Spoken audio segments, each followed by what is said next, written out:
Sir Jim Ratcliffe is the latest prominent Briton to protest the way mass immigration has changed his country. Now, this billionaire is a co-owner of Manchester United and is under fire for saying this. You can't have an economy with 9 million people on benefits and huge levels of immigrants coming in. I mean, the UK is being colonised. It's costing too much money. It will cause... It's been colonised. It'll cause... Well, yeah.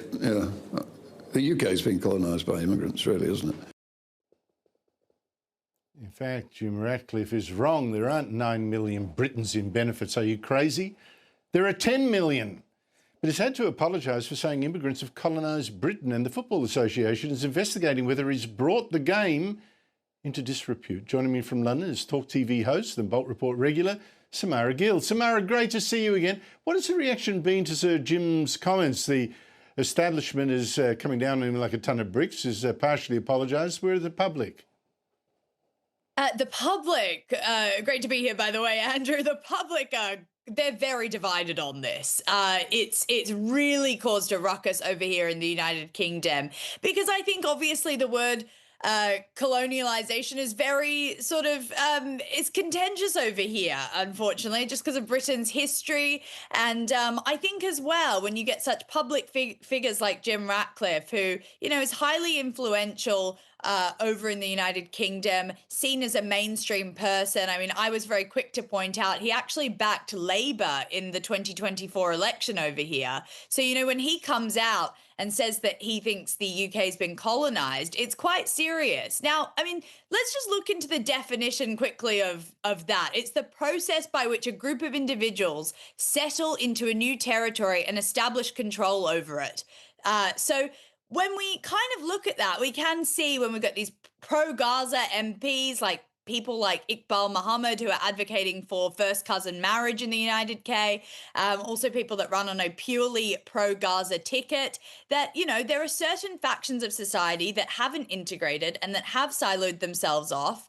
And that's just a product of mass immigration. I think immigration in general is a positive thing for countries like the United Kingdom if they treat themselves like a golden ticket country whereby which they take the best and the brightest. But what Jim didn't even say in that little speech over there is that we've actually got 1 million foreign nationals on benefits in the United Kingdom as well. So I really think this unfettered migration is what's A, causing massive issues with community cohesion, but B, creating this underlying tension that has given to both a extreme left-wing political movement and a new brand of conservatism.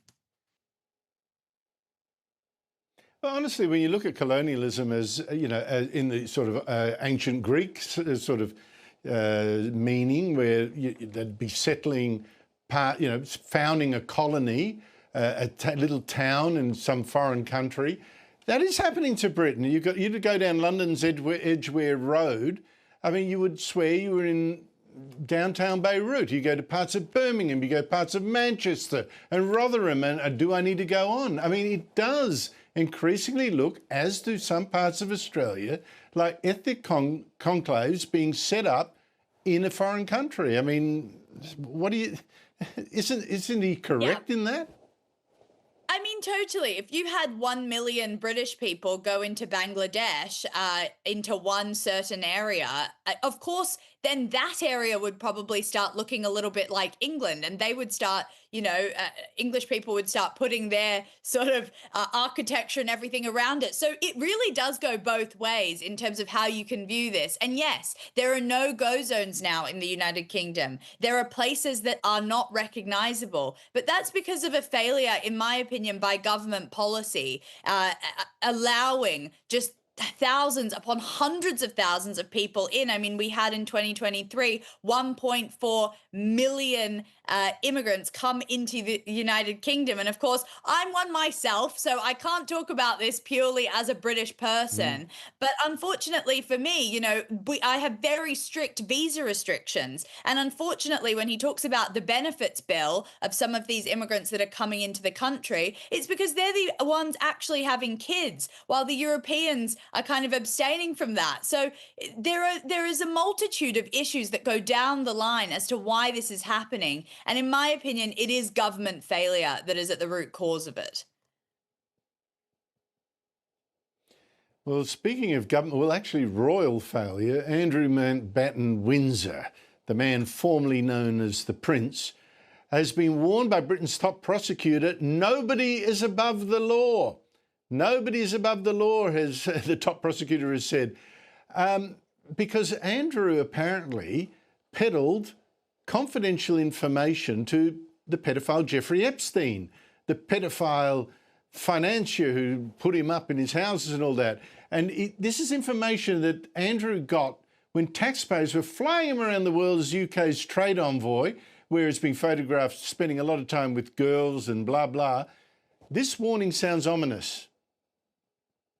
I think it really does. When you get the top legal professionals in the country calling for this, then you know we are at crisis point. Now, of course, it's been a tale of two men because our former US ambassador, or ambassador to the US, Peter Mandelson, has also been, in a very strong letter called to testify in front of Congress because of all the information that he knows. So I don't think that we can have a double standard, I mean, Andrew's been above the law for so long. Hearing the sickening details that have come out about some of the abuses of power, the accused abuses of power that he did while he was using his princely name and his princely titles, just make you think, my goodness, what has he actually gotten away with here? So, I mean, he said in that Newsnight interview, the infamous one which he shouldn't have done, or that he probably believes he shouldn't have done, that he would go and testify in front of Congress. So I think that he should stand by his promises for once in his goddamn life.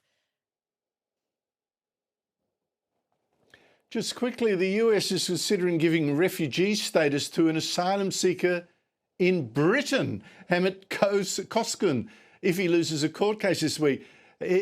Prosecutors are appealing a court decision to quash this man's conviction for burning a Quran in front of the Turkish embassy. What is this about? I mean, I know we haven't got much time, but in Britain, that's the place where the guy who tries to stab you while you're burning the Quran is someone who doesn't get jailed, whereas you have to go through a lengthy legal process as the one who has burnt the Quran in order to admonish yourself of any guilt. I mean, this whole case is insane. We know that the US has reached out and said that they might grant him asylum. This guy's an actual asylum seeker for once. He's fleeing danger. He was a victim of Islamic terrorism, so he claims, and he would like to be allowed settlement in the UK. I've spoken to Hamid multiple times. He deserves to be in this country, but unfortunately, the UK can't find any way. Total farce. Got to go. Samara Gill, thank you so much for your time.